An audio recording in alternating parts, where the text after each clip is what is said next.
All. मैं ईना साहिल दिनेशरा की mother, single parent.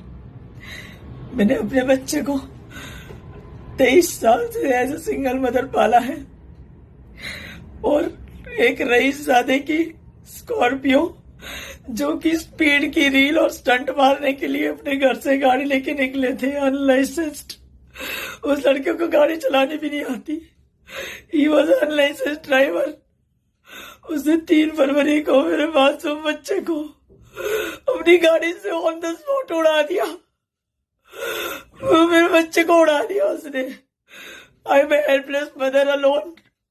I request all media and people of Dwarka to come forward to help me, please.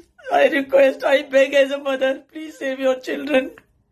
Please save your children and help me also. Please come forward. नमस्कार, मैं प्रज्ञांश तिवारी और आप देख रहे हैं news चौपाल। आज चर्चा किसी राजनीति की नहीं, आज चर्चा किसी चुनाव की नहीं, बल्कि आज चर्चा है उस सिस्टम की जिसकी कमियों ने एक माँ की गोद सुनी कर दी। सोशल मीडिया पर पिछले कुछ दिनों से एक वीडियो वायरल है। वीडियो में एक माँ है, हिना। उनकी आंखों में आंसू हैं, आवाज में कंपन है और कलेजे में वो दर्द जिसे शायद कोई शब्द बयां नहीं कर सकता। घटना दिल्ली के द्वारका की है। 3 फरवरी की वो काली तारीख जिसने 23 साल के साहिल को उसकी माँ से हमेशा के लिए छीन लिया। साहिल कोई साधारण बेटा नहीं था, वो उस सिंगल मदर की 23 साल की तपस्या था जिसने अकेले उसे पाल पोस कर बड़ा किया था।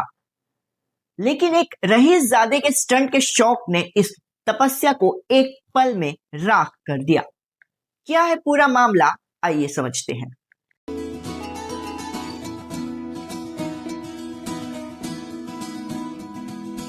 जिस बच्चे की बाइक है वो ऑन द स्पॉट, हमें एक डेड लड़का मिला, एक्सीडेंट मिला है हमें।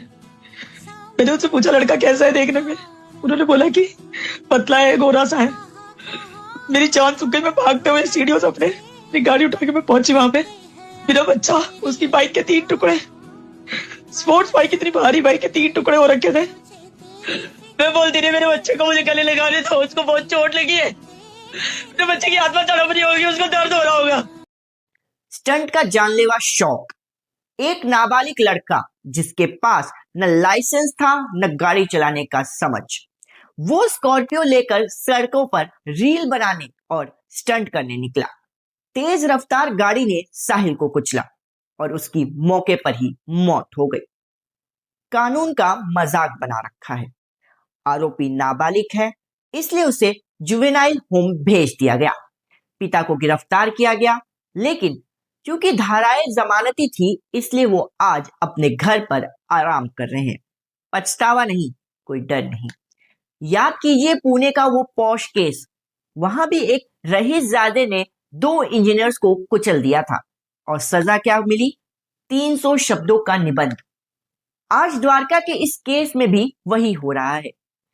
हमारे देश का कानून कहता है कि अगर आरोपी नाबालिग है तो उसका नाम नहीं ले सकते, लेकिन उस माँ का क्या जिसका बेटा अब कभी वापस नहीं आएगा?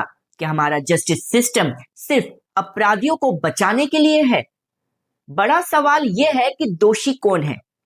वो माँ बाप जो अपने नाबालिग बच्चों के हाथ में मौत की चाबी यानी गाड़ियां थमा देते हैं, या हमारा कानून जिसमें हिट एंड रन मामले में सजा इतनी मामूली है कि अपराधी को कानून का डर ही नहीं लगता? या वो सिस्टम का लूप होल जो रईस लोग पैसों के दम पर ब्लड सैंपल बदल देते हैं या महंगी कानूनी दलीलों से बाहर आ जाते हैं? हिना जी आज दर दर भटक रही हैं।